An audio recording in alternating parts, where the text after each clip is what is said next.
Good evening. Welcome back to another episode of Collaborate and Pull Together, a podcast where we highlight all things positive on and off the table. Tonight, we have a very special episode. We're bringing on the innovative couple that have created a lot of awards for our sport. I got to say, the customer service level from these guys have been stellar from beginning to now. I get constant communication. They ask me, "Hey, I was thinking about this. I was up all night thinking about that," and talk about sharing ideas with like-minded people. That's one of the things that really attracts me about the sport that much more. And I had the pleasure of working with the founders and creators of UAP Customs, unapologetic patriot customs. These guys have been in the sport for some time. Since I've been around, I've heard about them. I've gotten to connect with them. Never met them in person, but quite a few of you actually have. Without further ado, I would like to introduce Ted and Christina. Bring them on screen. Thank you guys so much for joining me.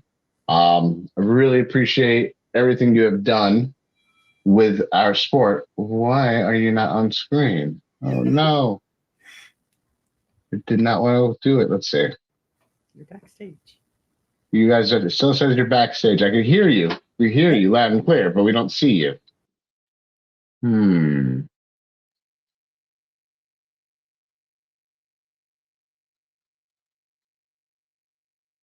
All right. Let's see. All right. So there we go. There we go. There we go. All right. And also, thank you guys so much for bearing with me and hanging out. But I just wanted to share. We also got a couple other guys that help me run the show. Dan, the Hat Centrella, will be on screen with us as well. Steve Fernandez, your buddy. Oh yeah, GQ will be joining us shortly. GQ, yep.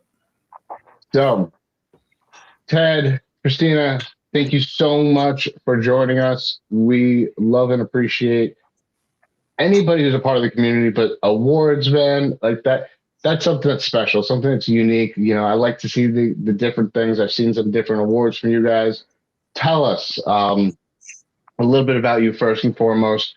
How did you find the sport of arm wrestling? Okay, so that one's for me. It was. I'll give you a real quick synopsis. I grew up as a fighter. I was tournament fighter, MMA fighter, full contact, the whole nine. And then I basically, got old and fat, and decided that it was, I was done kicking people in the face and getting kicked in the face and all of that crap. So I was laying around here, watching YouTube, being all depressed and getting fat, and I was going through my stuff. Yeah, she was going through some stuff medically and stuff like that. So it was just a real dark time. And I was scrolling through YouTube and found Devin. And I was like, I was just listening to him and no bull. I don't know if you're allowed to curse, so I'll just keep it down. Yeah, go ahead. It's free reign here. All right. So no bullshit. When I was watching him, I was like, man, like, I love this dude. Like, I love his philosophy on life and how everything is combat. And I was looking for that. And I didn't know that I was looking for that. I was looking for a replacement for the adrenaline rush of fighting. And when I heard him describe arm wrestling and the way he approaches it, it clicked. So I listened to a bunch of his videos. I found ArmBet. I downloaded ArmBet, and I found this dude that was pulling 30 minutes from me at a church, and he's a pastor there. And I was like, awesome. Oh yeah. So I went there. He's 210 pounds. I was 277 at the time. Again, fat. But I mean, still 277 is a pretty big dude. And I couldn't move this guy, Dan. Could not move him. I can relate to that. Yeah. So I was hooked. I'm like, I'm 277. You're a twig. Like, if we step outside, I'm going to snap you in half, and I can't move this guy. So I was like, hell yeah, I'm hooked. Where do we go from here? And then I went to my first tournament like 3 months later, met Nick Johnson, who has become one of my our best friends. He's going up for national rankings here soon. Absolutely love him and his wife. Great people. And man, the rest is history. That was 4 years ago, just over 4 years ago now. And yeah. So I mean, yeah, I just We had the same amount of absolutely- time in the sport. You know, I started just about September 2020, so I get that. Yeah, I don't have anywhere near the accolades that you do, but you know, Yeah. hey, it's all right. It's all right. Well, we have Well, you've suffered from a few injuries and setbacks. Yeah, I think you're well on your way. So, but we'll talk about that in a minute. Kristyna, Yo. I know that you're more so the brains behind this Yes.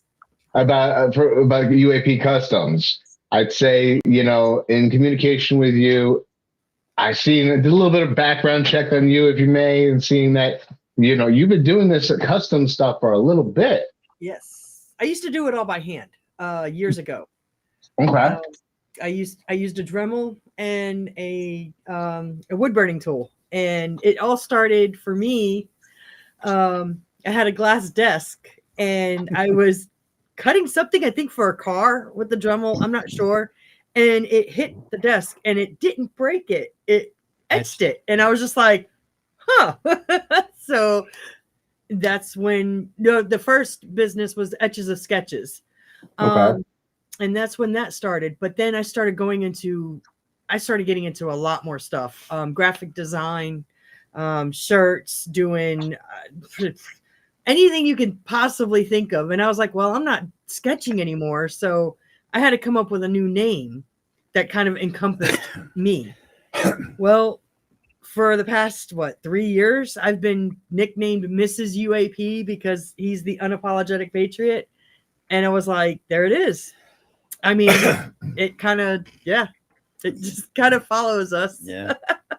That's awesome. No, I love so far all the designs, even the ones that the one that you sent me a picture of, and I can't wait to show the guys and show everybody and the girls what they Which have one are in we store. talking about? The collab one? Because that was really cool. that one, all of them are really cool. Each one is cooler than the last. I don't know which one I like better. I kind of want to enter the tournament and see if I can, you know, try my hat and win. But That was him. Oh my goodness. So when we did Camel City last year, I came up with the idea, kind of like along the same lines as your awards. We came up with that idea at the last minute. I was like, you know, this will be kind of cool. Do this effect. That was this year. Oh shoot, that's Yeah, right. that That was was this year. And he was like, man, he goes, we just need to leave it here. And it was rough because of his injury. Yeah, so I lost that match, and I had to give up an award that I watched her create with my name on it. Yeah. And I was like, oh, Yeah.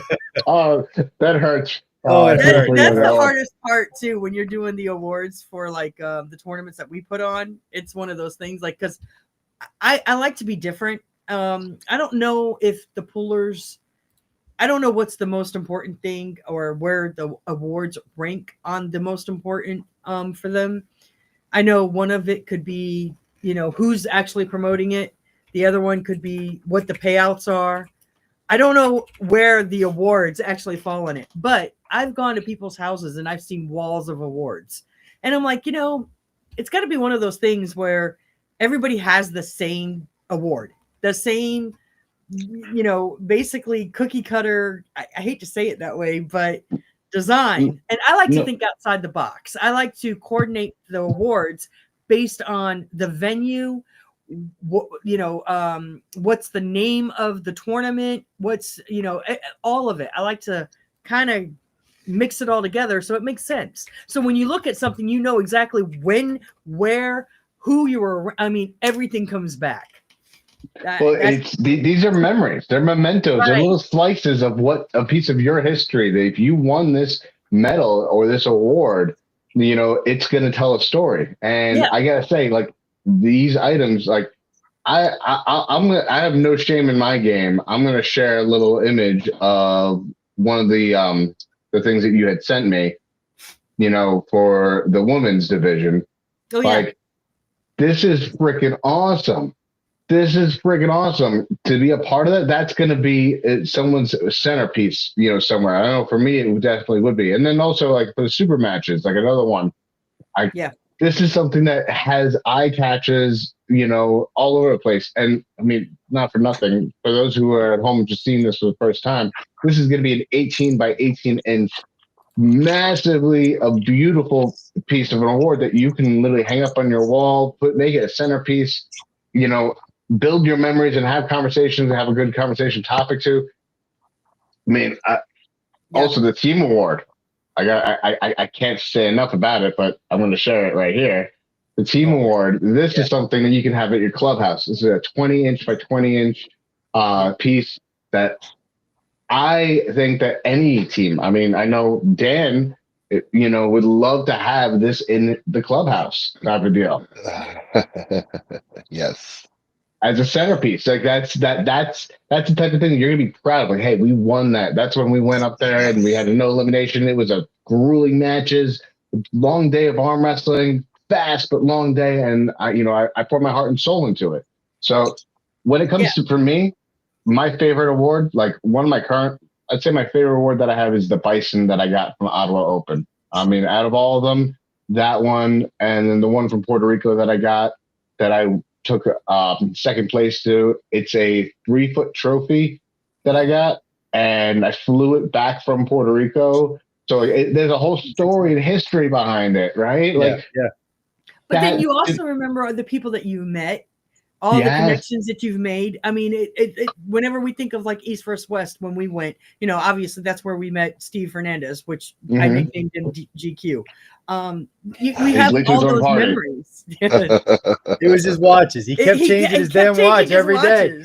And he was so quiet and just kind of chill. We were all like drowning in sweat because the AC stopped working, and he's just chill. I'm just like, dude, you're GQ. So, obviously, I'm the nerd, right? I know everybody's name, I know their histories, as far as the John Brzenk and Devin and Jerry and, I'm just along for the all ride. of the pullers, Yana Samalins and all that. This woman knocked the stone out of her engagement ring, okay, from clapping so damn hard, and bruised her wedding ring, and bruised her thigh. Because she got tired of doing this, she's slamming her thigh to clap, and she bruised her friggin' thigh. She was clapping and that's her. I'm the guy that's going absolutely nuts. If you look at East vs. West 14 highlight clips, it's all me. That's hysterical. Good reason too. Yeah, because this one got me and Steve front row seats. So that's hysterical. That is hysterical. Well, you know what? That's how you become a fan. And then, you bring your family, you bring your friends. Somebody's going to be like, whoa, what is this? There's some weird electrifying energy here. I want to be a part of it. How can I be more a part of it? It is. The community is amazing. So the first time we went to our tournament here in Winston-Salem, I remember, did we have an arm break that year? Yes. Okay. Yeah, we did have an arm break that year. Unfortunately, it was an amateur. Everybody came together. Everybody, like instantly. Yeah. We raised $1,100 for him for just passing around a hat. Instantly, and everybody was just, like nobody said anything. Like there was no crap talking. There was none of that. I understand on the table. I understand for your matches. I understand all of that to a point. I say to a point. Yeah.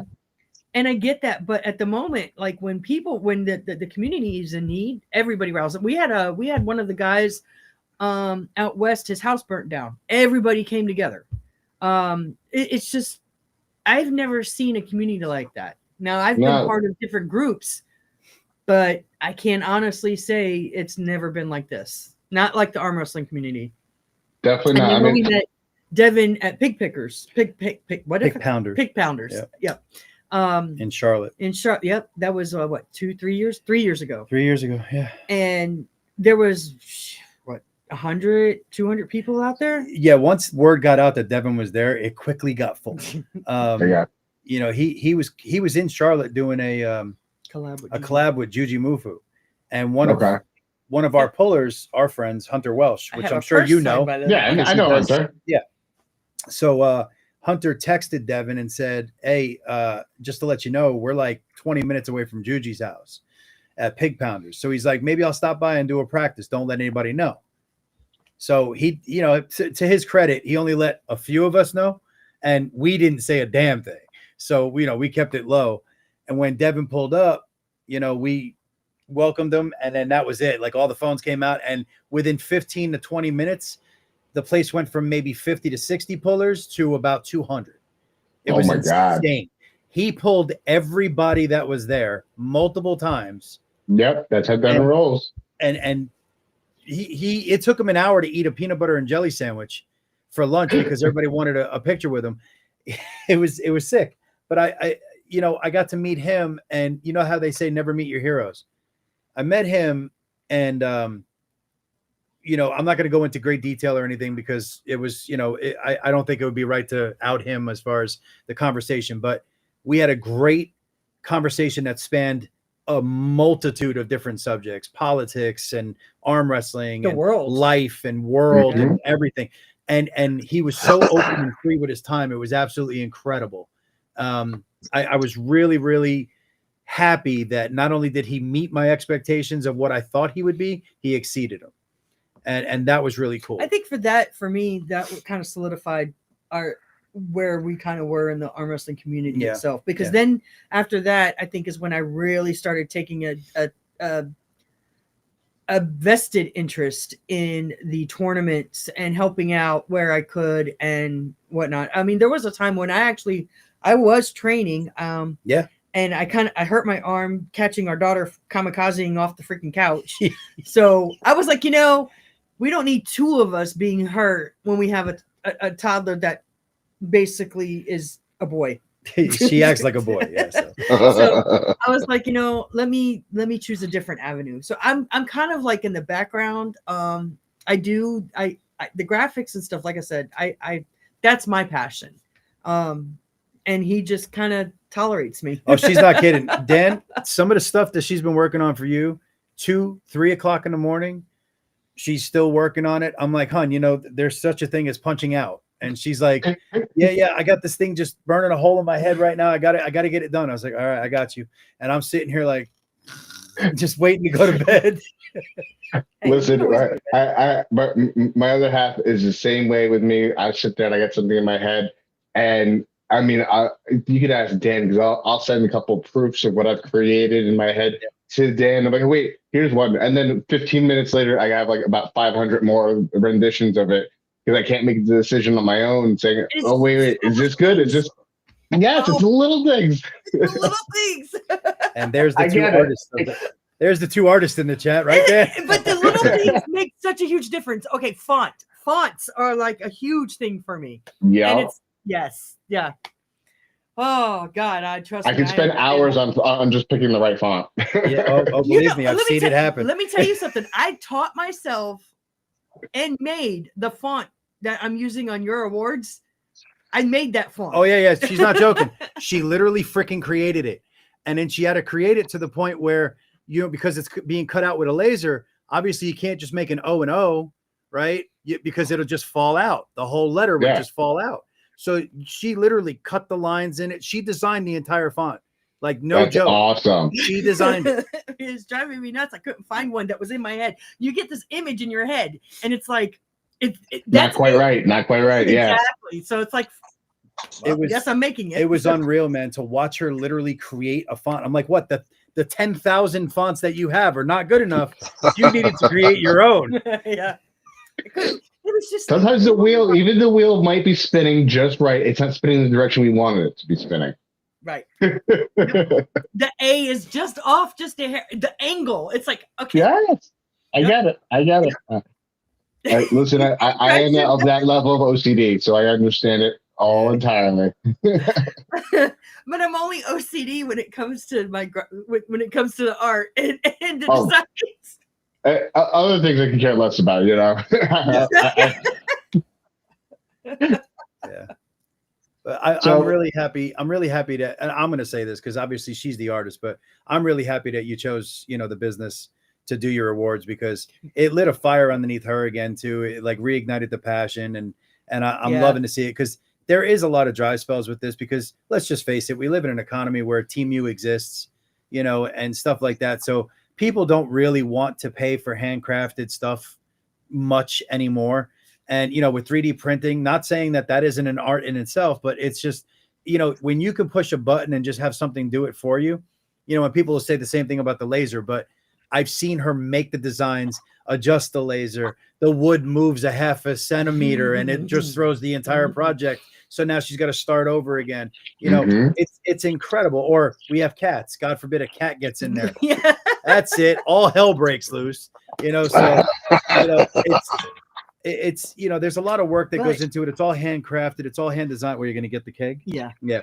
So she also makes this stuff too. I'm gonna, if you don't mind, just doing a quick little plug so you can see this. No, I don't mind at all. I'm really proud of this. I can't wait until it hits the website. No, please don't break it. Around to your right. Please don't break it. I'm not going to. So this is. I'm gonna maximize you guys. Yeah. So this is completely handcrafted. This is. Hold it the other shoulder. Hold it over the other shoulder. Hang on. Yeah. Because there's stuff in it, so I don't want to drop it. Yeah. So this looks like just a regular keg, right? And you can see there's a UAP on the top of it. That's laser engraved. Yeah. Well, when it opens, and you can just give me 1 second. You got it? Yeah. When it opens, it reveals which is going to be hard for us to show you, but it reveals, there you go, a whole bottle. Oh, wow. Decanter, yeah. 4 glasses. It's got coasters, the whole 9, and it opens and closes and locks. That is amazing. That's cool. You broke that out just in time. I think Steve was waiting for that. What's up, Q? What's up, man? What's up, guys? What's up, Steve? What's up, Dan? How's it going? What's going on? So they're just showing their new item. Sorry, I'm late. Sorry, I'm late. Life happens. It's all good. They're just showing us their newest product that they're going to be revealing on their website. That thing is awesome. It's a custom barrel that had a decanter with 4 glasses, which is nice. And coasters. Ooh, I love that. You don't even want to. I have like 4 or 5 decanters. Yeah. You don't even want to. She has little sayings on each one. Like, you know, you could just etch them however you want or burn them however you want. So that's very nice. I didn't get to see what you guys revealed. I got the. Well, give her a second. Give her a second. So it's a keg. Well, it's basically a keg in a barrel. I'm gonna make them big. And by the way, every part of this was designed and cut out by the laser and put together as a puzzle. Oh, yeah. So that, like, she designed every bit of this, and then it had to be individually cut and then made into a puzzle that you can put together. So hang on, she's got to make sure that all the pieces, because again, these are all glued it down. Yeah, we haven't glued anything. So I got one. All right. So you got it. There it is. Right. It looks pretty simple. It's got a nice logo on the top. You can make that whatever you want. It looks sick. And then I'm gonna open it, and then she'll pick it back up for you, and I'll show you what's in it. Now these obviously beautiful. So what my idea and my plan is to do them for like events, have the event logos and stuff like that engraved on it. And then on the glasses, you could have like your team logos or whatever. And then what were you looking to sell these for? I think $100. $100. That's now, obviously cheap, it doesn't come with the decanter and the glasses for $100. You would have to, you know, pay extra for that. But I mean, you can have those etched as well. So you're talking about maybe $120, $125. You get the decanter, the 4 glasses, everying. That's a really good deal. Yeah, with the glasses and decanter and everything. Yeah. Well, the other thing you could do, this is something that I'm thinking about doing for Camel City, do your design, and then you could take it and do it as a raffle. Yeah. Oh, nice. So you know, you could use it to kind of boost up. Right. Another memory builder right there. Yeah. Because last year I did a glass decanter, which I'm not picking that thing up. No, we're not doing that. We're not picking that up. I'll send you a picture of it. And but yeah, it was a glass decanter that I did, and it had the winner chose. It was a picture of him and his teammate pulling, and then they had their team logo at the bottom of it and everything. So Oh, very cool. I have to find that one. Yep. Do you know where I met these phenomenal people, Dan? I heard in an oven cooker event. Wait, oh man, I was gonna say it. I wasn't good. No, don't We do it. were roasting there in Florida together. This fabulous woman on his birthday gave him a gift of God.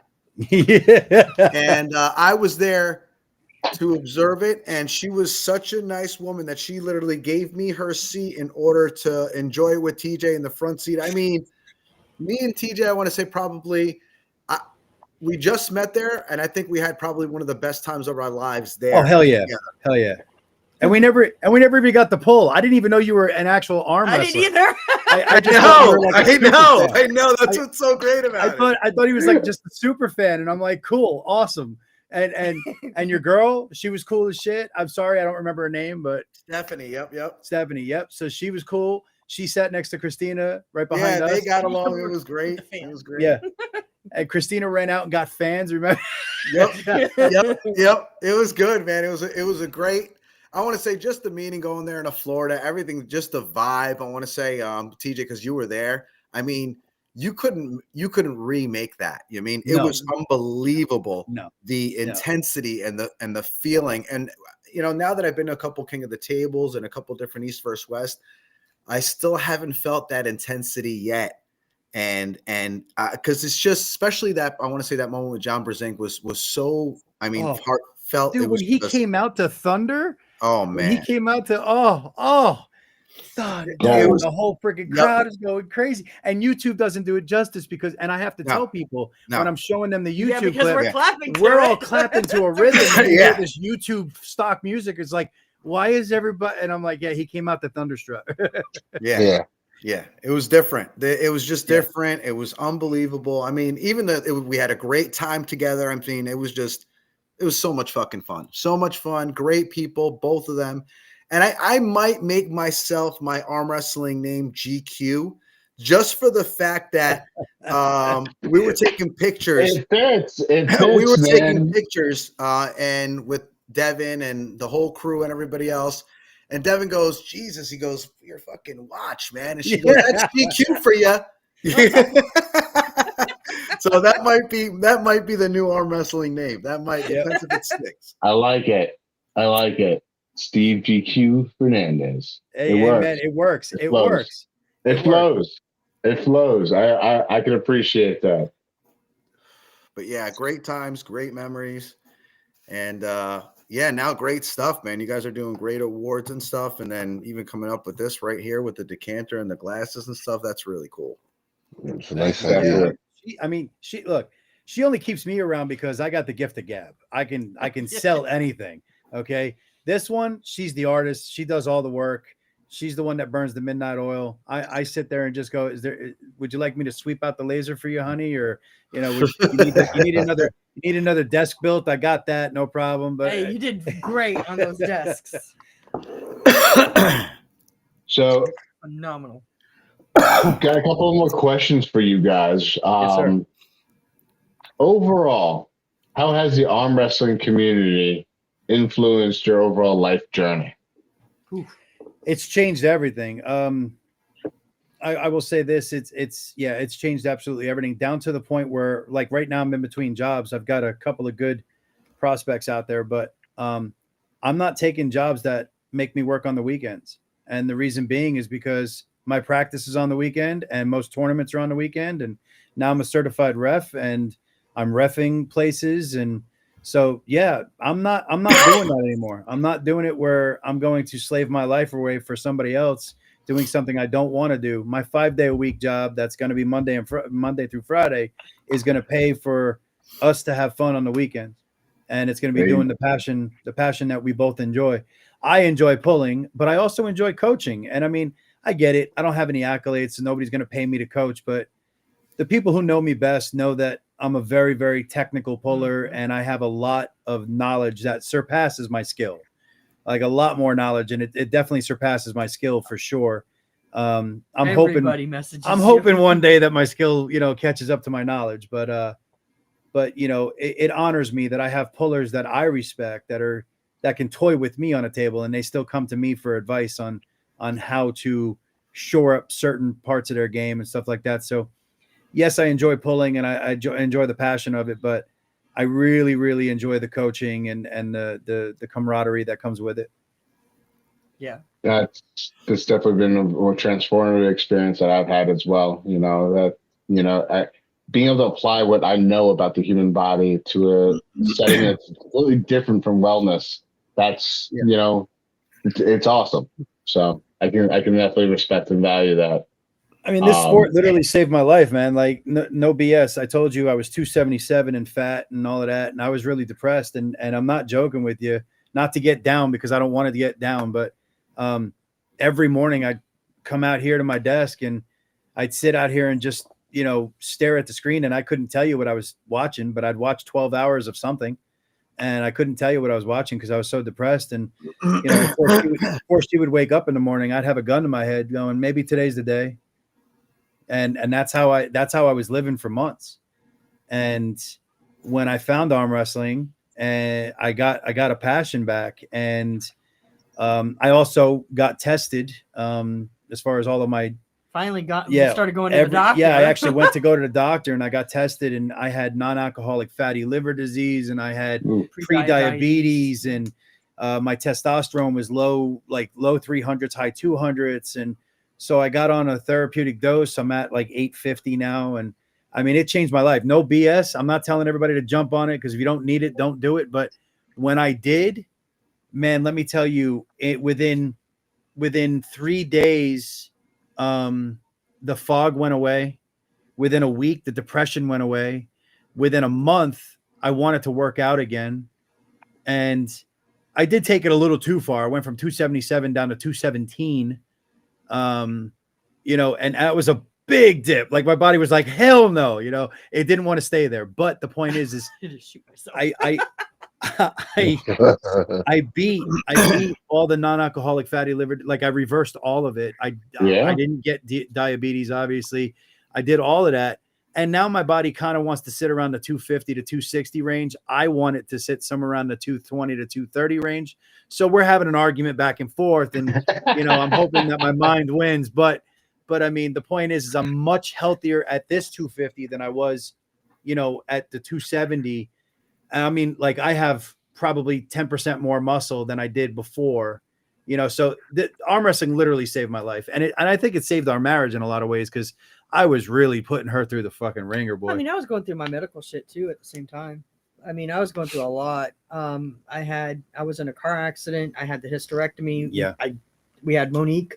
Before the hysterectomy. Yeah. I'm 45 and we've got a 5-year-old, and we never took vacations. We never did anything. We've been together 15 years. Yeah. Oh, Jesus. Yeah. We didn't really go on vacations or anything. A couple of times we went to some rallies, the political rallies up in Pennsylvania, but that was it. Since he's gotten into arm wrestling, and since we started doing the sponsorships and the tournaments and stuff, I mean, it's great because I use them as mini vacations. Yeah. So when we go somewhere, it's not just for the tournament; it's for 2 or 3 days. Yeah, we get an Airbnb and we stay extra. And, yeah. We go eat and we sample the local cuisines. I found the Yeah. Brazilian steakhouse. Like we there's so many memories and so many good things that have come from it. But Agreed. I think it's with anything in life, right? There's going to be some bad apples, and we already know that there are. Yeah. Yep. There's going to be bad sides. It's all what you make of it. You can take any sport and what you give, and especially we were gamers. We met on World of Warcraft. Yeah, we literally did. Yeah. We were invested in a lot of things. My girl's a gamer. My life before him, I was a single mom. And my life basically surrounded just my kids. Well, then we got together and my life kind of surrounded gaming and my husband and kids. And so in a way, though, it's kind of transformed to my life surrounds with my husband. Yeah. His passions are my passions because that's the life that I chose. Got Hit the lottery, boys. I hit the friggin' lottery. I was going to say, honestly, man, it's not a lot of women. Not a lot of women say that. It's not a lot of women that say that. So that's a blessing. Yeah, I hit the lottery. It truthfully is having a supportive partner. Like, you know, Yes. my other half encourages me to do these things, and having that makes it that much easier to do. It makes it that much more enjoyable to do, because then now you can share these experiences and journeys with somebody else. You don't have to just do it on your own. And now, mind you, I'm not going to lie. There are times where he will sit here and go through his board of pronation and rise and curl and all, and I'm just zoned. Yeah. Yeah. Oh. And like especially here lately, because my mind is on your awards and stuff like that. So my brain is on graphics and his is on this, and I'm just like, and he's like, you zoned out, didn't you? No, I'm listening. Yeah. Well, I talk to her the same way, kind of, you know what I mean? But at the same time, she's looking at me like, so I'm going to make this type of food for the tournament, okay? And I'm so I'm sitting there going, all right. Sounds great. How do I get an extra? Let's go. Yeah, sounds awesome. How do I get an extra 5 pounds on my rise? It's one of and it's rare. It is rare from what I've seen. You know, there are a lot more couples and supportive wives and relationships than what social media and what you see out there. I mean, like perfect example, when we went to East vs. West, there was a lot of guys that were just there by themselves, but then you had your couples.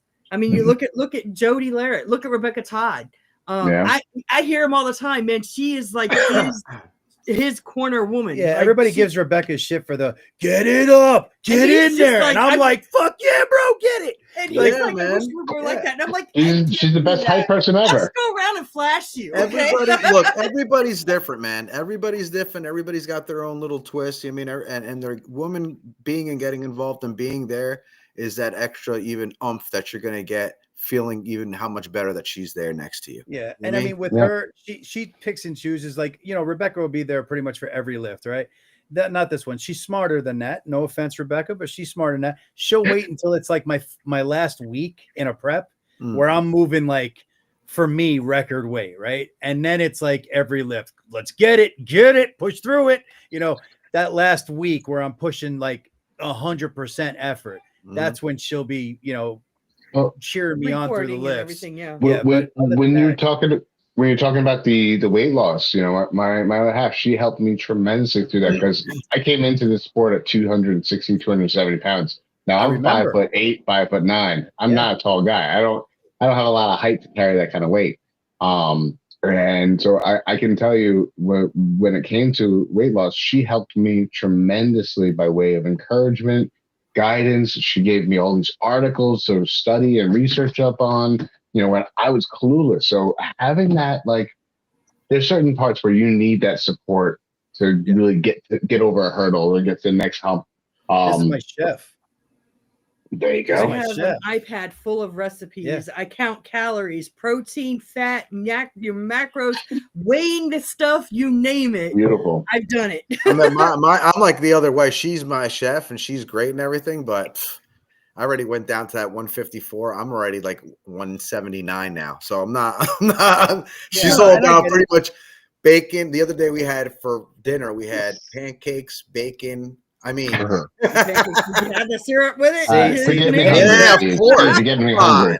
She made her own butter. Look, man, I already had just butter. I could not say no. You know what I mean, I already had just my protein for today, man. Stop that. You know, you can get me stop inciting. You're waking up the inner fat kid in me, man. Knock it off. I mean, even my sodas, even my sodas are 0 sugars with that 3-pound clothing allowance. As long as I'm that 179.8, I'm fine. Hey, there you go. There you go. So I go ahead.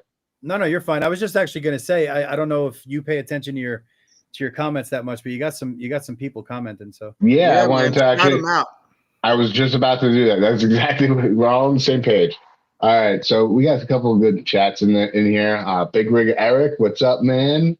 We got Drew Rivers in the house. What's up, Victor Clearwater? Drew? Big Rig. I think that's Big Rig. Is that Eric? Desinovich. Okay. I thought it's not GT, right? It is GT. Yeah. Oh, it is. It's all the same guy. It's all the same guy. Okay, because he usually has like a million. He goes by a million different handles. Okay, gotcha. Mr. Clearwater. Joshua Harrington, what's up, man? We got Salman Zaidi. That kid, he's a really cool guy. Jesus Gonzalez of Beast Mode, what's up, man? Drew 24, my moderator, and a guy out of Vegas, what's up? He's actually relating to you, TJ.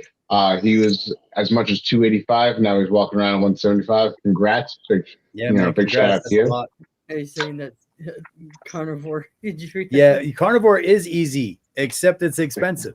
Yeah, When you have a expensive. 5-year-old, I only eats chicken nuggets and pizza. Yeah, and then it's challenging. There is a limit. I live with a woman who wants her carbs, and I'm not about to take that away from her. So, I'm not going to have her make 2 meals a night. Here's your ribeye, honey, and I'm going to make this breakfast for dinner, pancakes and bacon and whatever. Exactly. I'm not going to do sometimes that. I got to have my stuff, man. I'm sorry, but sometimes I'm lucky that she will cook every single fucking meal, and it's absolutely delicious. So I really don't care what she cooks. You know what I mean? So I'm blessed with. And the other day I was just blessed for her by even saying, "Hey, we're going to have breakfast for dinner." And I was like, "What the fuck does that mean?"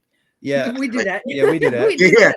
She's like, pancakes. I make my own butter, make my own pancakes. I'm gonna get the bacon, and I was like, I'm not gonna say no. You know what I mean? So See, and here's the thing, though. If I look at a pancake, I gain 2 pounds. So I mean, there's his body doesn't like. This is true. Weird. This is true. I don't know what it is because I'm relatively lean. I mean, I know it's not real lean, but you can still see a bicep vein going on. My legs are the same way as my arms, right? And I mean, look, they're not fatty, and it's all in my gut. I'm probably carrying around 35 to 40 pounds just in my gut. Yeah. And I don't know what the hell to do to get rid of it. It's like the rest of my body is lean. It's just in the gut. Yeah. And it's so hard to lose. But I mean, I can gain 6 pounds in a day. Do you jog or do you run anything? I don't. I get on my bike now. As far as the stationary bike, I'm doing that now again because if I don't, I've come to the realization that if I don't do at least 30 minutes of cardio basically a day, it's a runaway train. And there's nothing I could do. It doesn't matter what calories I'm doing or anything like that. Well, always running for some reason. I couldn't drop weight for shit. I'm saying fat where I needed to drop the fat, which was my stomach. I carry a lot of my fat in my stomach. Like you said, I'm lean on my arms, I'm lean on my legs and everywhere else. But it was hard for me. As soon as I ran, I mean, I dropped muscle and fat, but as soon as I ran, I mean. Yeah, well, he's got a bad knee, so I got to do the stationary bike because I had a knee replacement. Gotcha. So yeah. So walking is also a really good thing if you can. Yeah, I can. It's just when it starts aggravating the knee, I got to go to the bike. Mm-hmm. So, of course. You ever think about swimming? Oh man, if I had something around me, I live in the sticks, so I mean, if I had something around me, I would. Yeah. We also got Tim Talmadge is in the chat, and Dan Flexman just jumped in as well. Nice. What's going on, guys? What's up, guys? Thank you for tuning in. What's up? So right now in the back room, I just want to share with you guys, we got one of the competitors competing at the summer kickoff event as a part of the super match. So I'm going to bring him on screen because he's coming all the way from Puerto Rico. I think he's probably one of the guys coming from the furthest to come and compete at the event. He represents No Team Arm Wrestling League. Him and his buddy Garcia Francisco, also known as Kong, have been doing big things in sport. They were just in Wisconsin, I think. Yep. So we're gonna let him come on screen and share with us and say hi. What's up, Adam? Look at him. How are you guys? Adam Hernandez. Good, man. Looking good. That shirt adds like about 30% power, man. I guess. You looking strong, man. I've seen your videos. You're looking really strong. I've been really active lately, so yeah, I think I've been better overall. Yeah. So yeah, getting better every day. That's the plan. I seen that high hook top roll. I got some press. I know, but I see you on that high hook top roll. That looked good that last time I seen in Wisconsin. I seen you. Yeah, I try to be. Try to have different movement. You never know your opponent's strength. So yeah, I want to be. I want to have a little bit of every different movement. That's good, man. Yeah, what's your ace move? Like, what is are you a top roller? Are you a hook puller, a presser? What? Actually, I believe my strength is hook, high hook, but Okay. I've been improving a lot my press and also my top roll because I have a super match here in Puerto Rico in like a month before the barbecue, and the guy is really strong on hook, so I'm training to go outside on that particular match. I saw But that. I will say that yeah, my press and my hook are pretty decent. So you like hooking through the top two knuckles, not the bottom? Exactly. Exactly. That's good, He's man. the That's good. high hook. His last match that he had, the last few of them that I was looking in was Wisconsin. He was doing more like a high hook top roll. So he's going over and he's got a nasty press too. He's got a nasty his press is He's lethal. real His press fast. is He gets lethal. right on top. That's awesome. Yeah, he's really good. Yeah. So, Adam, I don't know if you heard beforehand, but the couple that's on the screen, they're the ones creating the awards for the event, and I'll bring it back up on screen so you can see what you're fighting for. You're gonna be. I gotta tell you, man, this is gonna look beautiful in Puerto Rico if you can win it. Wow. Wow. Yeah, I saw it on a post that you did a few days ago and looks sick, man.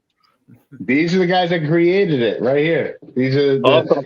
Well, Good job, guys. Good job. Christina. Yeah. Good job. Good job. It's awesome. Good things, great awards, great people. Absolutely. Well, thank you. We Yep. appreciate that. Yeah, I agree. So, Adam, how are you training up for the match that you got coming up though, with Jason? Well, like I said, I try to be, strong in most of the important movement. Last time I went to the barbecue, I didn't pull him, like in the after pull. So I don't know exactly how he move and where his strength, but I see he trains a lot with you and with those crazy machines you guys have there. He trains a lot with Dan, the one that's on the screen now. Yeah, he trains with me a lot. Yeah, you say Yeah. his number one He has training partner is on high screen. pressure, Dan right? Centrella. High pressure, almost like a chop press, almost. Yeah, but Yeah. Francisco Con told me that he after pull with him and he has strong, like you said, Steve, like strong sharp inside. So Yeah. He gets a I know. spot almost on the outside. That's where he gets right here, and then he tries to put his shoulder in for that, almost like that chop press. So it's pretty good. I think you're gonna have your hands full on this If one. you can keep that wrist bone high, you'll be all right. Exactly. You can know keep what I that mean? wrist Get over bone on high, his you'll be hand. all right. Yeah, if you're higher on his hand, I think you'd be able to get over on his hand and turn him over. I think you're able to do that, and press for press. I'm not sure who's fat. I think you're faster. So if he goes in for a press, I think you might beat him with the press if you have to. You know what I mean? Yeah, I would say his press of late, he's somebody who I've been working on. I'm not gonna give away too much of his information right now. But I will say he's been impressing me quite a bit, and he's been giving me a harder time at every practice.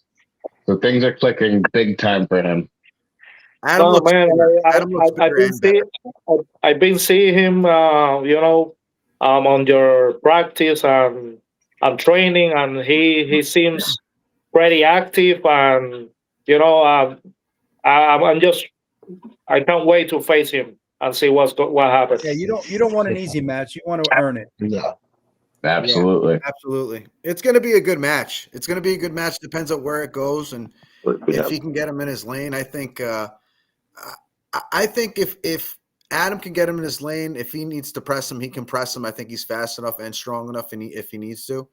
I think he can go outside with him, though, almost like he's practicing for this high hook top roll for this other guy. I think he'd be able to do the same thing with him, too. But Jason does have – he really does have a sticky spot. and he opens up and he holds you right there, almost trying to bleed you out. And tell me if I'm wrong, Dan, on this, right? He tries to bleed you out and hold you there, and then brings you back. He's got some good side pressure. On top of that, he gets right behind his shoulder. As soon as he gets behind his shoulder, he does that chop almost down, which is really, from what I've seen, is effective. And he does pull with other guys. But from what I see, I have never seen him in a tournament setting or a super match setting where I can see if his hit is strong enough and if he's fast enough. I really don't know that. From what I've seen from Adam, that's 110%. Adam's 100% there, and I think he'd be able to beat him there as when quickness comes to the table, and the press on Adam, I think is going to be a big factor in this. These guys from Puerto Rico for the last 2 years have been impressing the crap out of me. Yeah, seeing them show up at tournaments and just, they're just, I don't know. They're going everywhere. I know it's an overused term, but they're built different. Yeah, they just that's right. Some beans. Right, and the energy they bring. I love it. The energy they bring to the event is unreal and unmatched. I'm excited. You guys are gonna fill up the room, just the two of you. I don't know who's coming with you. I know I think some of your family is coming too.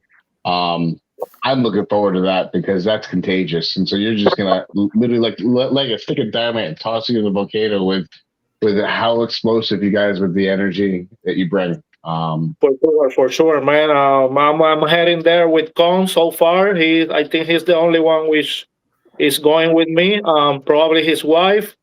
So yeah, we're just hoping to, do a great fight over there with our opponents and have fun as always. I do want to just take another moment. We have actually a couple more people I didn't shout out that are in the chat and saying what's up. We got Troy Bouncefit. I think everyone here knows who that is. Yeah, Troy is a big time promoter of the sport as well as a great arm wrestler from Beast Mode Arm Wrestling. Yeah, Jesus. We also got Atlantis IRL. What up? Thank you guys for tuning in. So I'm gonna actually run through the cards, guys. Listen. Ted, Christina, I know you guys probably don't know everybody that's that's going to show up on the screen, but we're going to give you guys a breakdown as to who's polling who. There's probably at least one person I can assure you know who they are. Who's polling? I'm going to bring them all up. Give me one moment. We're going to get to that screen. So this is Adam Hernandez's opponent, Jason. That is going to be an epic battle, but that's going to be the third match of the night. But the first one is going to that is too early. There we go. First match of the night is going to be Conrad Kauka versus Danny Fusco. This is a young rising star that is taking no prisoners at the 176 class. Conrad, he's only been pulling for a little over a year and a half, or about a year and a half, give or take. And he's just been demolishing the scene. Danny Fusco has been pulling for 10 plus years. He's been around for a while. He actually beat Conrad in a strap-only tournament last year. Oh, he did, huh? Yep. Wow. He got first place to him. He caught him really well, with a good, strong. I remember him. He was so good in the tournament.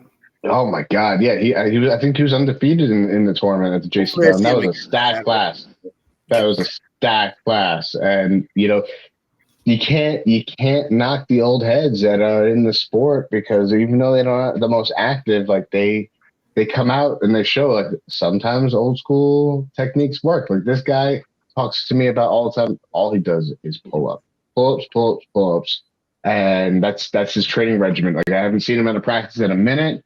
He does sometimes come train with us every now and then, but it's going to be a firefight of a match to open up the kickoff event. So we got a top roller who's Danny Fusco. That's what I was going to say. He's built like a top roller. Yeah, he is a top roller through and through. And here's the thing: Conrad has learned to stop top rolls. He stops top rolls with everybody in any weight class. Is so good. His hand is so strong. His bicep is strong. he's just so well rounded and technical of late. Because he's still green behind the ears, though, I don't know if he's going to have what it takes to stop Danny again. Got better though than last year, so Yeah, I hope Conrad significantly. and Danny are at the tournament this Saturday. I can't fucking wait if they're there. See, that's the thing. I always root for the old head because I'm old, and but Conrad, the one thing I've learned, like if you guys know the name Bryce Meadows, the one thing I've learned is these young bucks, man, they have a trajectory that's like this, whereas old heads have a trajectory that's kind of like this. So, you know, Danny, you know, was probably really, really good, but you know, how much better did he get in the last year versus how much better did Conrad get in the past year? So, you know, just based on that alone, I think it's going to be a war. Yeah, I think so too. I don't remember, to tell you the truth, the match that they had last year, but no, Danny flash pinned him. And I got to tell you, you know, I go to Danny for a lot of knowledge by way of table IQ. He understands pulling, he gets it. He's been around some of the greats. Like he used to train with like the likes of Jason Bale. You know, like, so he's been around the block for a while, and he's definitely got quite a few accolades. But I mean, to be honest with you, with how much Conrad has improved since last year, I do think that it's definitely going to be it could be anyone's match, but I think it's gonna be a 3-2. Yeah, I don't know. I like Conrad. I don't really know Danny too well. I spoke to him a couple of times, but I'm gonna hopefully, if anything, I want Conrad to win. And that fucking logo all the way down at the bottom of this fucking picture is a phenomenal logo. I love that logo right there. Shout out to New York Tri-State Arm Wrestling. So, what do you think, Dan? I know Conrad. I don't really, Danny, I keep remember him. I don't think I met him, no? I don't think you've met him yet, no. Okay, but I know Conrad, and I know Conrad's strong, and I know how he pulls against you, so I can only imagine what he's going to do to this kid. So I'm going for Conrad. All right. So it looks like, you know, it's going to be a close match. I definitely think it's going to be a close one. Yeah. And how about you, Adam? What do you think? Man, I don't know Danny at all, but I've seen Conrad killing it lately, man. That kid is really impressed. He's pure steel. He's super strong, and I think Conrad will get this one. But like I said, I don't know Danny at all. So if you guys say it's gonna be close, maybe it will be close. But I'm with Conrad on this one. All right, Conrad, looks like you're the clear favorite, man. If you're watching, don't worry, Danny. I'm for you. I'm for you, Danny. I hope your top roll beats the hook. There you go. All right, so the next match we'll be at will actually be the other Puerto Rican that's coming all the way from Puerto Rico, facing Andrew Giacho, A-Train.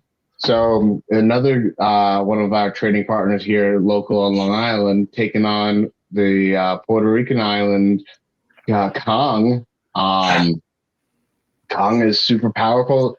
Now, Kong has been in the sport a little bit longer than Andrew. Andrew's a little newer, but Andrew is strong. Andrew's technical, and he's got a very firm grasp of the sport. So this is where length in the sport doesn't always favor you, because, not for nothing, Adam, until recently, you guys haven't gotten out much by way of experiences. You've changed that tremendously over the last year and a half, 2 years. But Andrew's got a lot of exposure to a lot of high-level talent since he started the sport. And I think that that's going to be a different, this one, I don't know. I don't know. If it goes to the strap, maybe Kong. I'll give it to Kong. But if Andrew can keep it out of the strap, which I've seen him do, I'm going to give it to Andrew. See, I don't know who's stronger. I just know Kong's hand is a lot bigger, and I think Kong's hand is a lot better. And I know Andrew has been having in the past problems with his wrist. I know it's been better, and I don't know if it's been 100% healed. You know what I mean? But in general, I know he's an absolute beast. He just beat Kevin Malcolm. Kevin Malcolm was 300 pounds, and he was a phenomenal. I mean, they both pulled hella back and forth, I think, left and right, and left and right. So Andrew's strong, both arms, both hands, and I don't really know with this one, to tell you the truth. I think it's going to be close. I just know that Kong has I think he's got a better hand, and I've just lately been seeing a lot more of Kong, you know, when he's been traveling different places and stuff, and he can actually hold you. From what I've seen with this last match, he can hold you almost bare straight to the pin, while in a losing position, you know, and still come all the way back and turn back and still win the match. You know what I mean? So he's got that that hold, that sticky spot, you know, that some people have, some people don't. And he's one of those guys that does and has that strength to pull you back and bleed you out if he needs to. Andrew, I think the more the more he gets into it, the more he gets gassed out. So I think he needs a faster match, I think, than Kong. I think Kong, if he needs to bleed him out, I think he would be able to. But strength wise, I'm not sure who's stronger.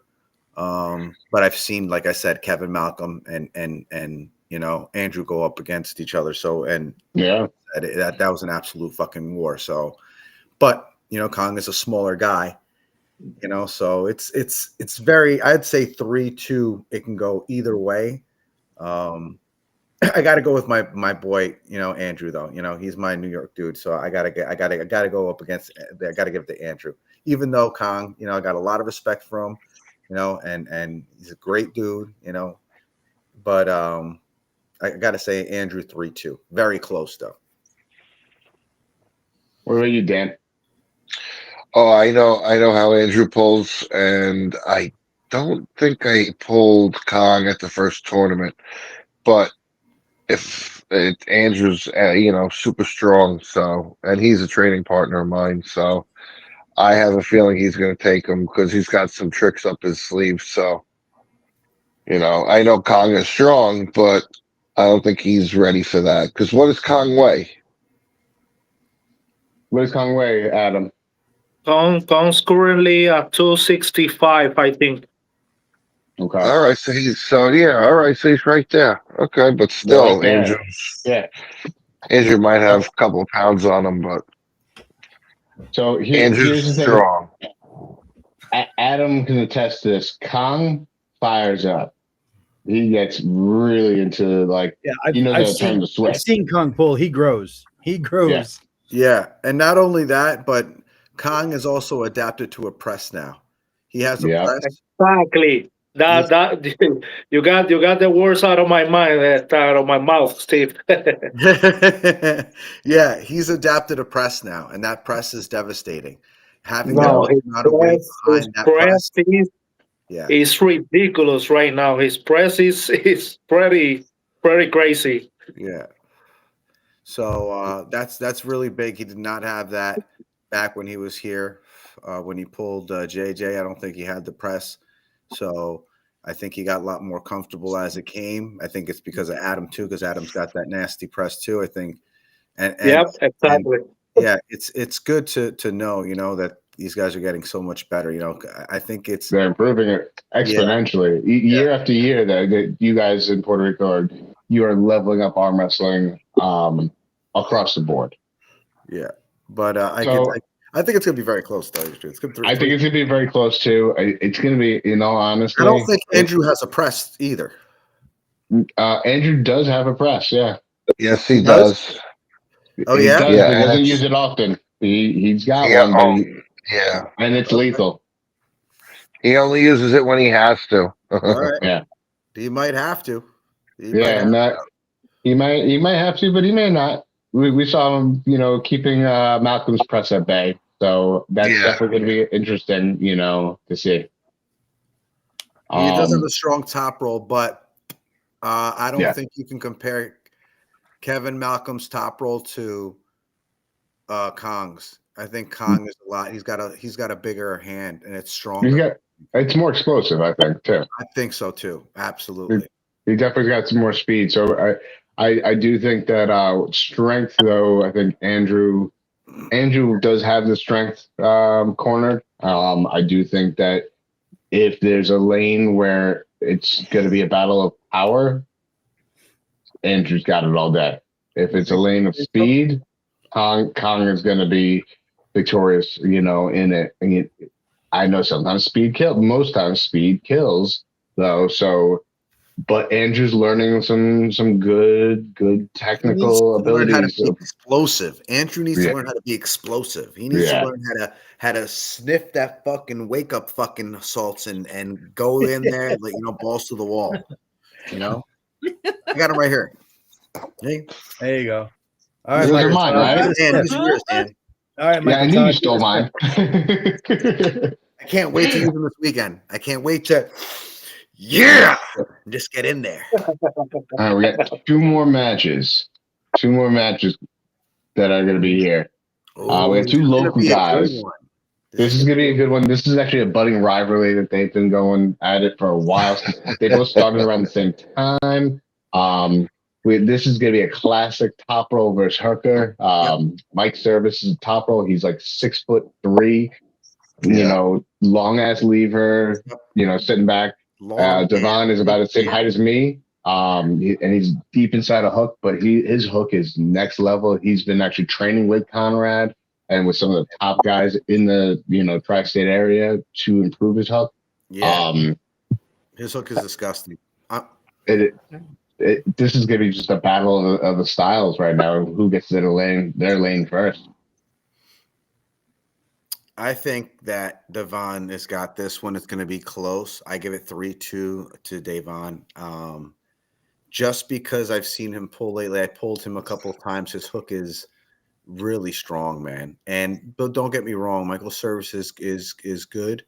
I think he should be in that pro level, semi-pro level. But Devon is definitely in that pro level with that hook. So I definitely would have to say 3-2 Devon. And Michael Service, I think, is just right behind him, but just not on that. We'll see. Maybe I'm wrong. He's gonna have to really, kind of push. The one thing that we haven't seen much of with the Mike Service is when he turns it up. Yeah. I can't do anything with him.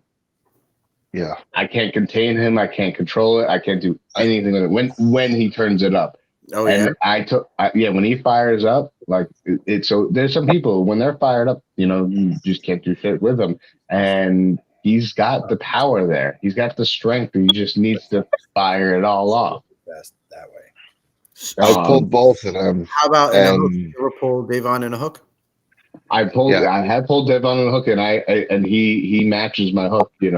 His hook is really strong, but I can on a go blast him through a top roll. So if I can get to him first, that's the thing, is if Mike can get to that top roll first, Devon might be in trouble. Yeah, and that's a big if. It's a big if. You know what I mean? That's why I say whoever gets to their lane first wins. Period. Yeah, but I pulled them both, and I know Mike Service. I know how he is, and I pulled Devon. He's strong, but Mike Service is stronger, just from a pulling aspect, in my opinion. And we'll see. We'll see who the better man is that day. We pulled at King of the Table, and he was in Texas. Oh, okay. Devon was? Yeah, both of them were. Oh, no shit. Yeah. So yeah, we did after polls, and he's strong, but I know Mike Service, and I was gonna ask Ted who he thinks is going to win, but it's gonna be the top roller. I know what he's gonna say. No, to be honest with you, I've seen Devon pull, and I thought it was going to be him, but listening to you guys, maybe I'm wrong. You know, because the way I've seen Devon pull, I figured he was going to wear out Mike's pronator too fast. Like Mike's going to get turned up, and he couldn't. You know, he can't get around him. No, Mike is a what is that? A break dancer. So his wrists is very strong and flexible. So he's got sticky spots all over the place. See, there we go. I'll go with the top roller. There you go. So I knew it. I knew it. Yeah. Look, I'm sorry. I'm 100% with Hermes on this one. Top rolling is for smart people. All right, that's the way it works. So this is going to lead to our final match. This is our main event match. So we're dusting off. Talk about old heads. We're dusting off one of the oldest heads on Long Island. Come here, get back out there. We're bringing him out to a guy who's been around for, I want to say 7-8 years, give or take, if not, but he's not brand new to the sport, but he hasn't been the most active. However, he's gotten wins on Paul Cruz. He's the type of guy that, comes straight from a bench press workout and goes to the tournament and places and demolishes everybody. Like, he's a monster. So this is going to be Kevin Nelson of Game of Arms, Long Island, versus Shiyu Lin. They're about the same size, and this is going to be another top roll hooker battle. Kevin is a monster in a hook. He's got this explosive snap in, but also Shiyu's got a really explosive top roll. So, I'm leaning towards Shiyu winning. However, I do think it's going to be a battle royale. It's going to be a grueling match. Battle royale. Yeah. 3-2. I give it 3-2 Shiyu. Yeah, no. It's going to be 3-0. 3-0 Shiyu all day. See, I've converted all of you to top rollers. Look at that. No, you know what it is? I just, depending on styles and everything else like that, but I already put my money up against Shiyu, and I won't do that shit again. And you learned your lesson. You learned your lesson. Once, you've learned them already. So he's gone, like I said, like Dan was just saying, up against Paul Cruz and stuff, which, I think he's probably one of the best in New York, if not the best in New York. I mean, and when I seen what he did at the strap tournament after he did a 500-pound lift at his workout, it was kind of like, imagine if you were fresh, So yeah, because that type of shit puts a real strain on your CNS. Yeah, real strain on your CNS. So I agree 100% with you, Steve. I think Chiyu's gonna do 3-0. That guy is a monster. Yeah, he really is. He went up against your guy in Puerto Rico. Yeah, with Miguel. Yeah. I know. And no respect to Miguel, everything to him, but he fucking played with him. You know what I mean? I know. After I saw that, it's like, what the hell is this guy? I think that's the first time. The second time I seen him pull, was it? I think it was the second time I seen him pull. The first time was against Paul with a bunch of different guys, but he beat Paul. That's what I remember. That main match was at the Vail tournament, and that time that I seen him at the barbecue, and I was like, "Are you fucking joking me right now?" And Miguel, your guy from Puerto Rico, I seen him beat fucking monsters in Puerto Rico. Miguel is super strong. He's one of he's in the top of our guys here. And seeing Chiyu doing what he did is like, it really impressed me a lot. Yeah, man. Yeah. Shiyu, I won't bet against Shiyu again. I'll tell you that much. Yeah, no, I do think Chiyu's going to win, but it's not going to be easy. I think the old head is going to pull some tricks out, and he's going to put Chiyu through a ringer. All right, he's going to have a gauntlet. 3-0. How much you want to make a bet? It's 3-0. I'll bet you something. Okay. Well, definitely. Yeah. Let's put it to the polls and see if we can get someone. Hey, Devin, if you're gonna watch, man, I know he's not gonna watch it, but I've sent a message to him. Let's get them on the arm betting. Let's get stakes. Kevin Nelson versus Shiyu. Then Can you imagine? Wouldn't that be cool if Armbet started doing that? that would be Wow. awesome. That would be awesome. Hello, Kitty. Yeah, this is Comet. How's it going? We got Andrew Thomas, who's on the card. He's in the chat saying, "What's up? Long time no see." He's just What's bought a happening? house. He did just buy a house, so he's been a little MIA when it comes to training with us. But I know he's getting his training in. He's definitely not slacking. He's taking Kong very seriously. And Oh, yeah. You're staring at me like, please. Jesus, to answer your question, he's got a big hand, so it's a little different. But he got a big hand. His hand is massive. Mike His Service's hand is fingers are massive, long. and he's got the stupid long forearm. So when he cups, he Yeah. can literally just cup right over your hand. Type of deal. Jesus.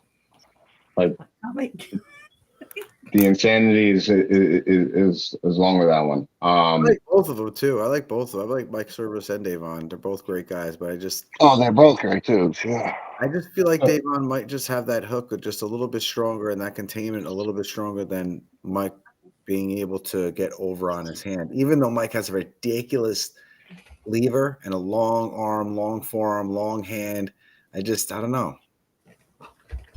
I think he's going to be able to contain him and get in there. Yeah. And be able to get in that position. I think he will be able to do. I think he'll be able to hold him. And I'm not sure exactly if Mike has a good hook. I just seen him top roll a lot.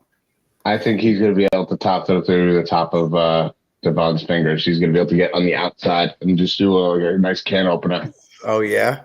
Oh yeah, it's going to be a beautiful ballet of a fucking can opener. It's just going to be like. You got to get him to yell can opener just once. You got to get him to look at the crowd, yell can opener just once. That's what happened to me when I try to press somebody. That fucking hurt like a motherfucker.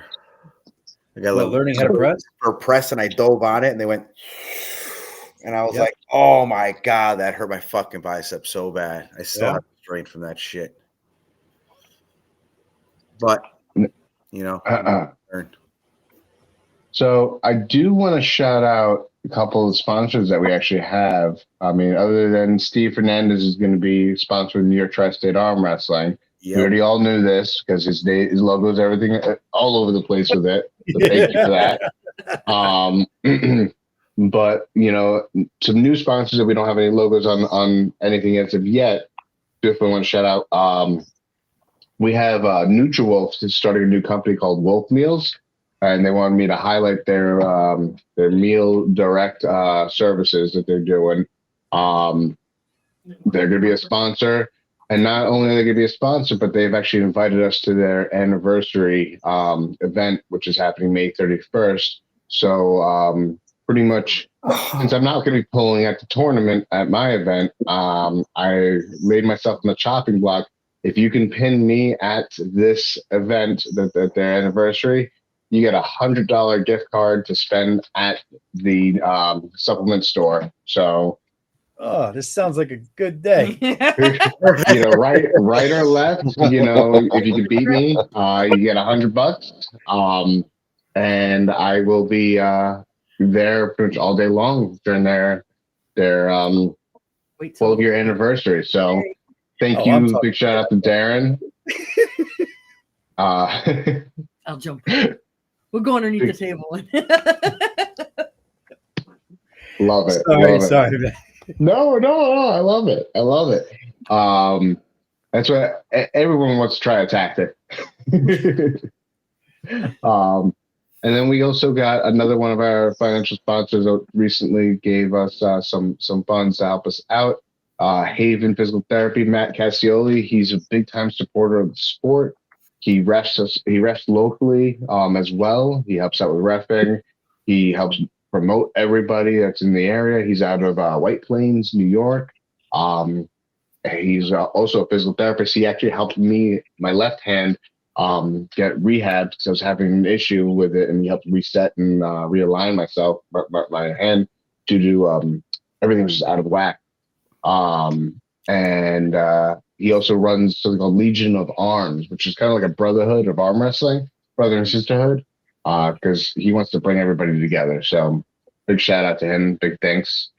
And we do have a couple of raffles that we're going to be doing. One of which is a discovery service from a diagnostic testing lab, where they're going to give you like kind of find out what you're looking for, as well as take a blood test and kind of get you started on a wellness journey as to diet, exercise, lifestyle, so on and so forth. It's a $250 value that you can win.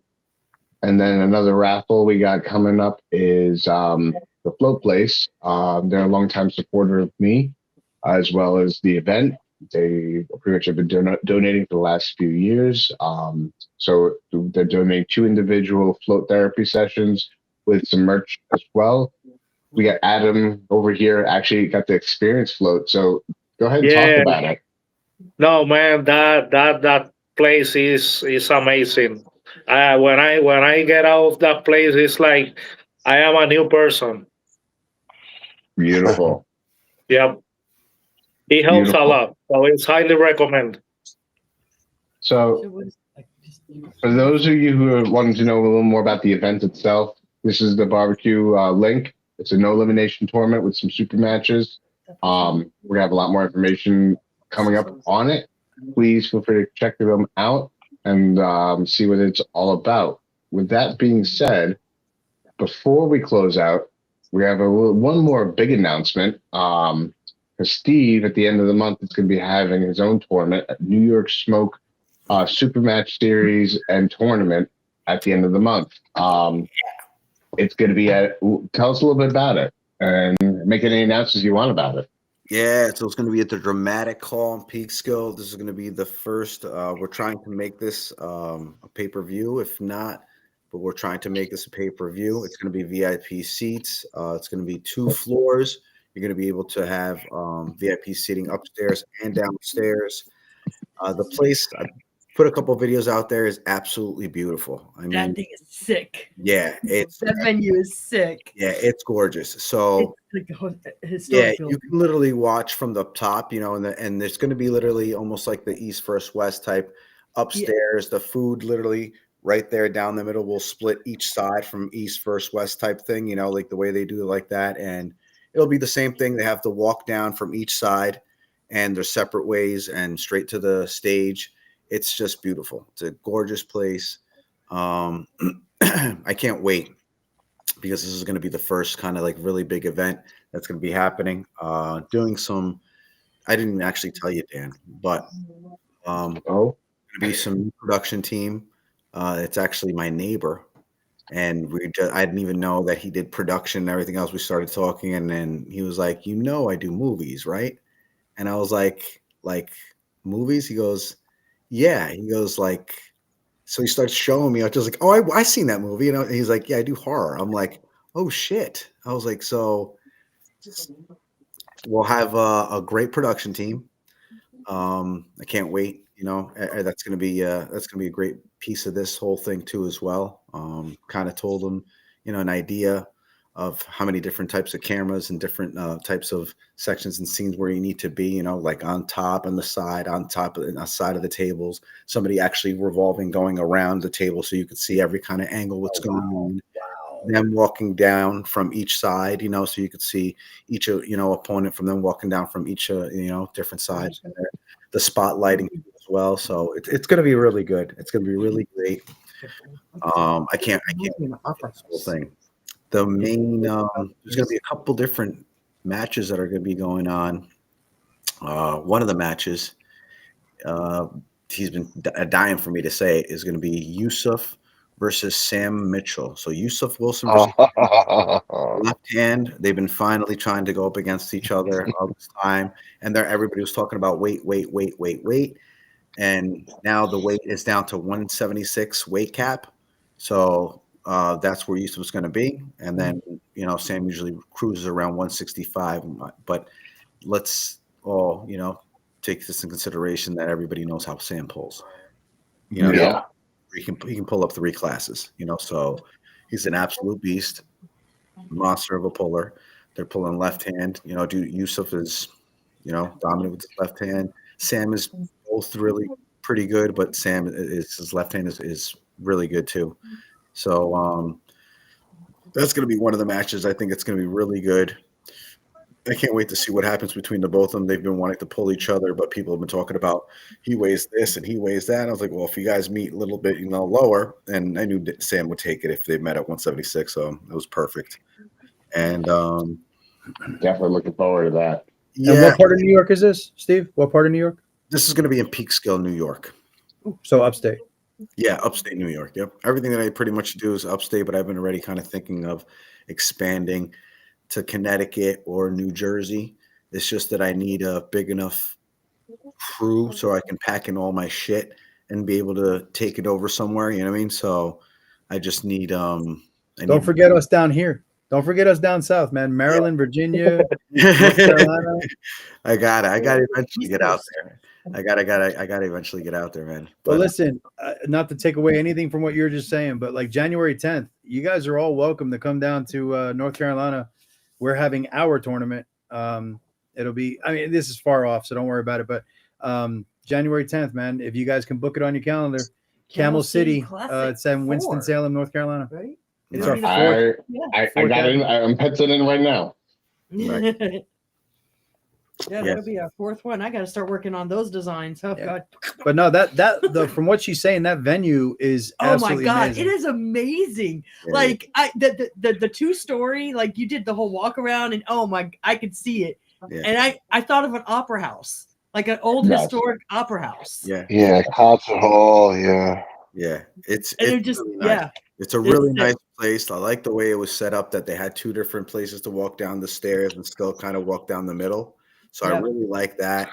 And I like the lighting too, that everything made it kind of was a little bit more dim, a little bit more dramatic, so. Yeah, and it was all facing towards the stage far as that's what it's like an old it reminds me of a concert hall. Yeah, it was perfect. I really like it and everything else. Bar upstairs, bar downstairs. So it's going to be a moving bar downstairs, full bar upstairs.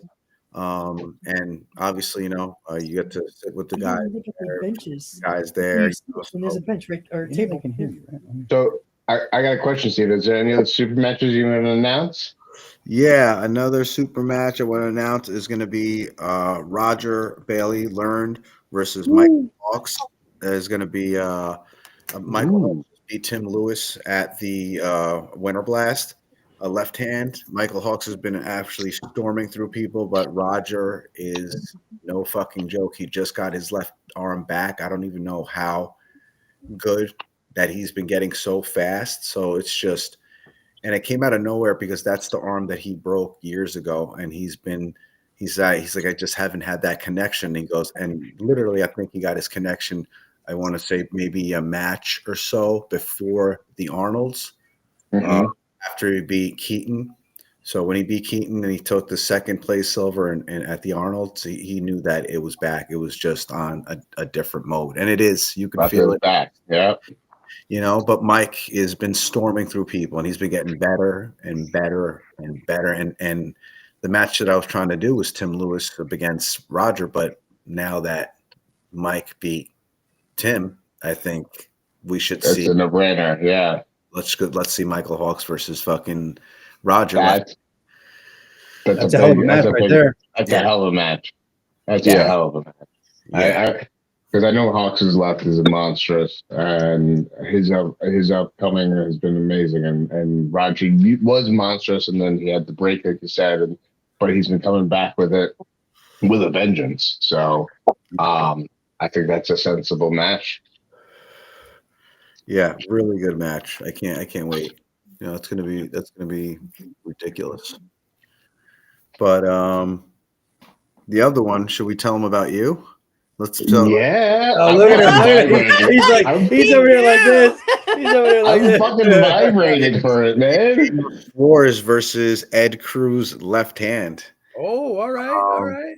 So Ed Cruz is just because. Let me tell you something. Ed Cruz is a phenomenal puller left hand. Just because he's been losing lately on his left hand does not mean shit. Okay. Nope. Let me tell Doesn't you, mean anything. the last few guys that he's been pulling left hand, they're all fucking monsters. That's the reason why I give him these guys. That's the reason why I give him these opportunities. And he doesn't lose easily. He's a very good puller. He's a very good strategic puller. He's one of the fucking. He's powerful. He's a very powerful puller. So it's just, it's not all about, look, winning and winning. I get you want to put the next guy winning, but it's just the way of how much they put in there to try to win, up against, and it's I mean, listen, the main reason why I'm excited about this match is because he's got the winning record left-handed against me. Yeah. And he, actually, I think I've only maybe won 1 to his 10 wins on me left-handed. Mm-hmm. So and that was I think it was a fluke that I got him. He was tired or whatever. But lately, my left this last year has been on a different level since I haven't really pulled with him left-handed at all in this last year. So I'm excited to see where I stand with it, because my left, you've seen my left, Steve. I call it my party arm, but however, it's got more skills or more accolades than my right arm. It's better with your left than you've had with your right, no? Exactly. I have better success. Makes more sense. You know what I mean? Yeah. And it's a different connection that you feel, and I see you guys are very similar. The way you pull too is just straight bare with your arms like that. So it's going to look great. I think you guys are going to run into each other, and I think it's going to be a better match than what people think. You heard it here first, folks. Nightmare is a left-handed puller now. He's been at that party arm for the side for I don't even know how long.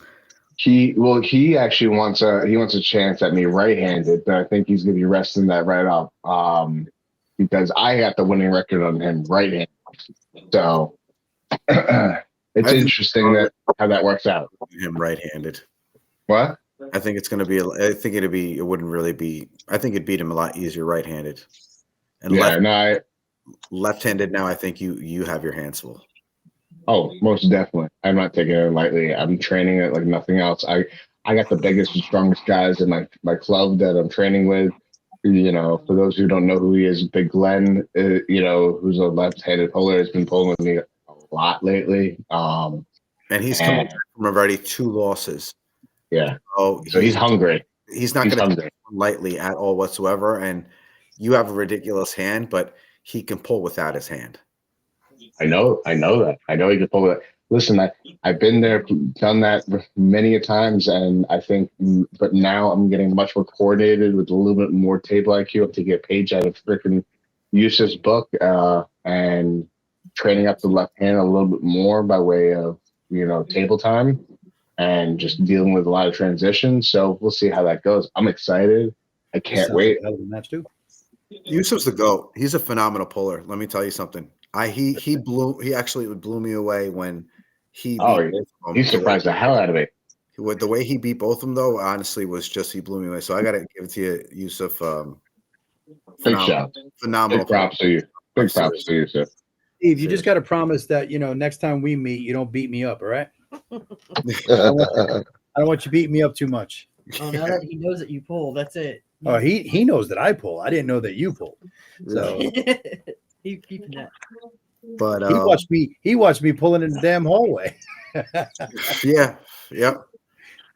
Remember, that was like 2:00 in the morning, 3:00. Yeah. I was pulling. I went to bed at 5. He was still up that night. Yeah, we were up till about, I want to say, because we left around 4 something in the morning to go to the airport. So yeah, he was. I was still up. I was up until with Levi Rakowski. I was up until about 8 in the morning, pulling. That time it was Devin's cameraman. Yeah, I was on the side, like right before the lobby on the right hand side. Yep. I was pulling him at about 30% power. We were just moving through the motions for about. Yeah, I know. I seen you guys were just going about back 6 hours straight. Really going in. I saw that.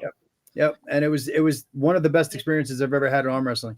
6 hours straight being strapped to somebody and just working through the motions while having a conversation about different angles and different techniques and stuff like that, and never really putting down the power to fatigue ourselves or anything like that. Just working through everything. It was insane. Awesome. It was honestly one of the best weekends of my life, and I'm glad you were there with me. So, Yeah, man, I appreciate that. and I'm glad this one. He's always good company. Yeah. So, Nope. I had fun with you too, man. What are you doing? There's our crazy one. Yeah. There's a party going on. Were we invited? Can we come party? Hi.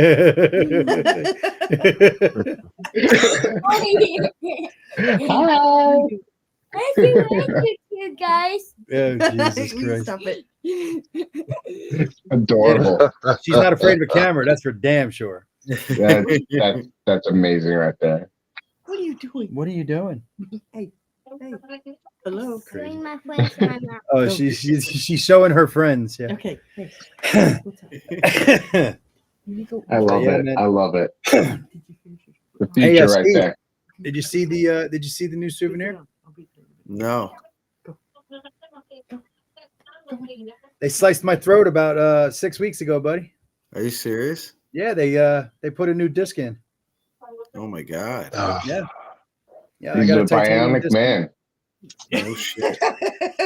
You're, How do you feel? you're no longer going to be the unapologetic patriot. Yeah, Now yeah, he's it's a bionic Ted the man. Bionic. Yeah. How do you feel?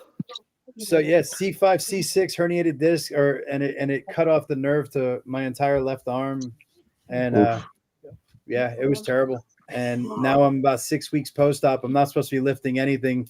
I'm already back to doing like 70 plus pounds on my lifts, and I'm pulling at 100%, just no hits.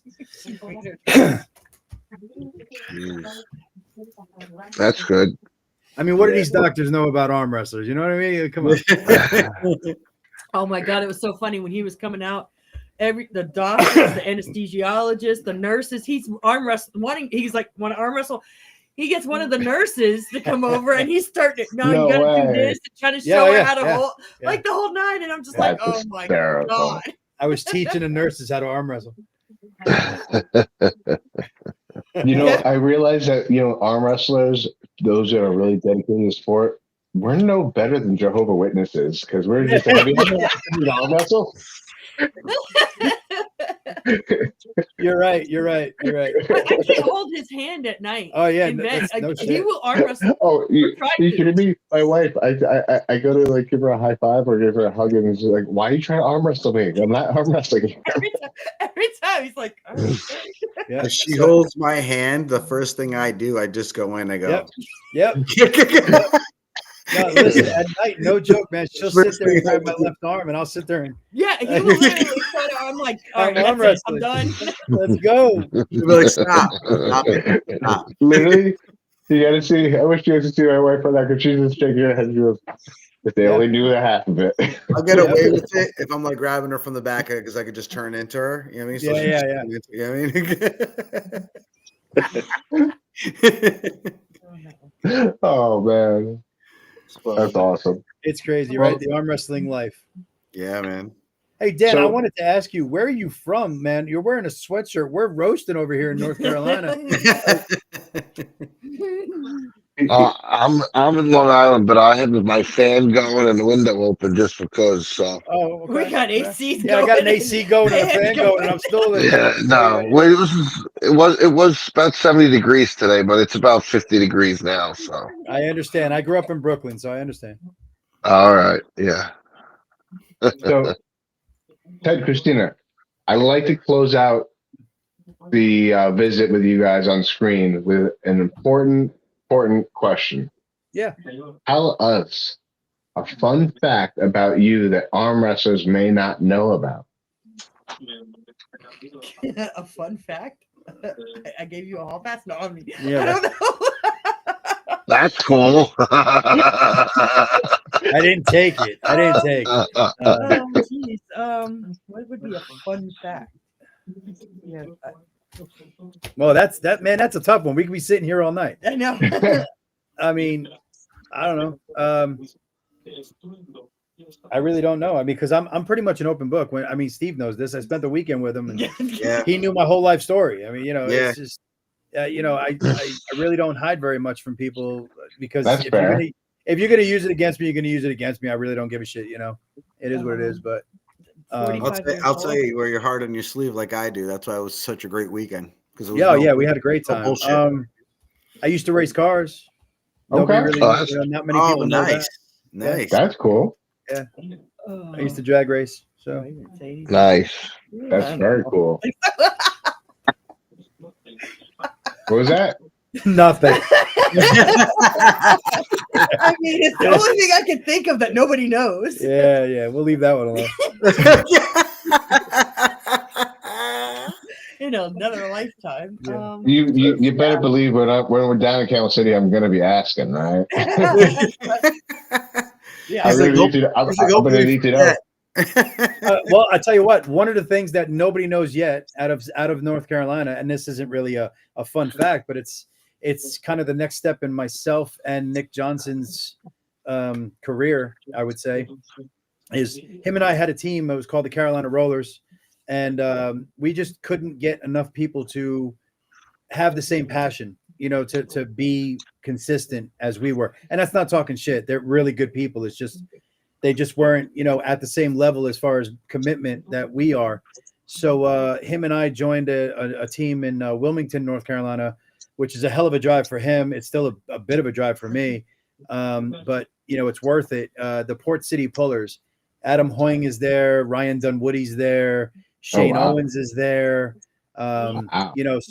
So we're talking, some really good, some really high horsepower guys. For instance, Adam Hoying is number one, 231 pound in North Carolina. Ryan Dunwoody is number one, 253 in North Carolina. Shane Owens used to be and he still is the number one super heavyweight in both Carolinas. Not to mention Dunwoody and Shane Owens are both nationally ranked, or national level pullers, I should say. So yeah, that's a lot of horsepower. Nick Johnson is going up from number 5 for in the hook rankings against Dalton Duncan, left-handed, 176. Okay. That's coming up here real soon. So, that he's going to be another nationally ranked guy. You've got a lot of up and comers that are, in the rankings, Right in the mix. Yeah. For this team, man, on a normal day, it's 20 pullers for a practice. So, and all different levels, all different, it's just really phenomenal. So I'm really excited about it, and I'm hoping that it's a really good move. And I know it is. It's just a matter of, I can't wait to grow into it. And they value, the coaching that I bring to the table and stuff like that. So it's going to be a lot of fun. It's exciting. It's exciting to, when you get to, hook up and link up with people that are like-minded, because, it's no knock to the guys that you were, gripping up with before, but consistency is everything, right? Exactly. Yeah. So, and that's one of the things, my favorite things about the sport, and being able to host and linking up with Dan, being able to have, a consistent place where we can really, put the grind in. That has been my number one benefit to leveling up. So congrats. That's awesome. Well, thank you, man. Yeah. Like I said, I'm really excited about it. I really do think that both myself and Nick are really going to grow. My brother is also probably going to join the team. He hits it like a 2-hour drive for him, but he's currently ranked number 3 North Carolina left hand at 209. So, okay. Yeah. So, and what do you weigh? Well, right now I'm like 250, but I was before the operation and all that stuff. I was number 4 right-handed in North Carolina, number 3 left-handed North Carolina at 231. Oh, 231. Okay. Yeah.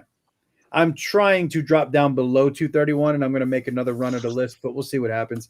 Right now, my goal is to get healthy after this disc replacement and, have a lot of fun on the table and try to get down in weight for health reasons. And we'll see if the strength carries over. It should, because, again, I got a lot of fat to lose, so I don't think I'm going to lose a whole lot of muscle or a whole lot of power. Yeah. You'll get there. Just keep at it. That's all. Yes, sir. Just like anything else, consistency. So, Yes, sir. You said it. Do you guys have any other questions for us? No, man, I love this, and I appreciate you guys having us on. I would, anybody that's watching, give Kristyna a holler on Facebook, UAP Customs, Kristyna Chmielnicki. There isn't anything that you guys can dream of that she probably can't do. So we're talking everything from T-shirts to custom etchings to puzzles. I mean, that's a freaking puzzle that she created. So You know, You guys do shirts? Yeah. She's wearing a shirt that she created. So, As a matter of fact, the shirts that we wore. Sit up. Yeah, the shirts that we wore next to you. First West, those were created by her. Yeah. Get the fuck out of here. Yeah, I'm serious. Yeah. My UAP custom shirt. I'll message you right after we're done. All right. That's awesome. That shirt that I was wearing, that polo that had the all the different sponsors on it and all that shit, my name, that was all done by her. That is awesome. Yeah. That is awesome. Together for mine for the event that I have. All right. Keep it in mind. Appreciate it. Thank you guys so much. Yeah. Listen, and that's what this is all about, is helping others see what you guys can do. Because everybody here is promoters and whatnot. I'm really curious when you guys do your promotions and whatnot. As a promoter and sponsor, find out from your poolers what they're interested in with the tournaments. That's what I'm interested in, finding out what the poolers are interested in the tournaments, like as far as what the main pull to them are. Like what brings them to your event? Right. Money, awards, and I think the fact that I give out free food is you are very, very rare with that. Yeah, and that's pretty cool. Like one of the things that works for us at Camel City is that we're in a barbecue place. Yeah. So okay, it's not free, but you have access to some of North Carolina's best barbecue in the building. So and drinks. Yeah, and for that alone, I'm going to be coming down now. So you can get drunk while you're at the tournament. Right. So that's why there was a bar upstairs and downstairs now. I want people to be able to drink too. Yeah. You know what I mean? Yeah. You find that a lot with your tournaments and stuff like that people were wanting that. Yeah, I see it because I was at the hotels and I'd see a lot of beer cans and stuff lying around and stuff. And I even got the call from the hotel like once or twice actually that they can't be drinking. If they drink, we're gonna fine you $800. And I was just like, you got to be fucking kidding me. Yeah. So now you're going to a place where there's a bar and you don't have to worry about it. Exactly. Yeah. Gotcha. Well, Dan, I know you were trying to wrap it up for about 30 minutes now. I'm sorry. I can talk. No, it's quite all right. It's, you know what? This is one of the things that I love going off the hip with it a little bit, because there is no right or wrong answer to this, right? We're working together. We're all building something together. I always like to say, and I think I spoke with Christina about this, I always like to say it takes a village to build this up, because this is like a child. This whole entire community is like a child. And anybody who's a parent, anybody who's, started a business, it takes a village. You can't do it all by yourself. You got to work together. You got to collaborate with other people, find someone else's strengths because they're going to match your weaknesses. And that's exactly what I think we're doing here. Letting everyone know what your strengths are, because I hope that at least one or two other people who are watching are going to reach out to you guys. Take a screenshot of this QR code right here, because it'll take you right to their page, and then you can get in contact with them and find out how they can help you and better your event in one way or another. Even if it's just exchange ideas. Just giving ideas too. Yeah, she's very helpful with ideas and stuff like that. So absolutely. Like, I've given her a few ideas, and then she comes back and she goes, hey, I have like about 5 different ways for you to look at it this way. Tell me which one you want to run with. And I'm like, oh man, one idea is better than the next. Which one do I choose? So like this is where brainstorming comes from. This is where, we can all get better at it. So yeah. Thank you guys for joining us tonight. I will say, I hope that everybody can just, pull together, pull strong, and let's see what the next collaboration can bring us all. Yep. Thank you, sir. Thank you, guys. Appreciate you. I'll see you, man. Have a good night. Take it easy.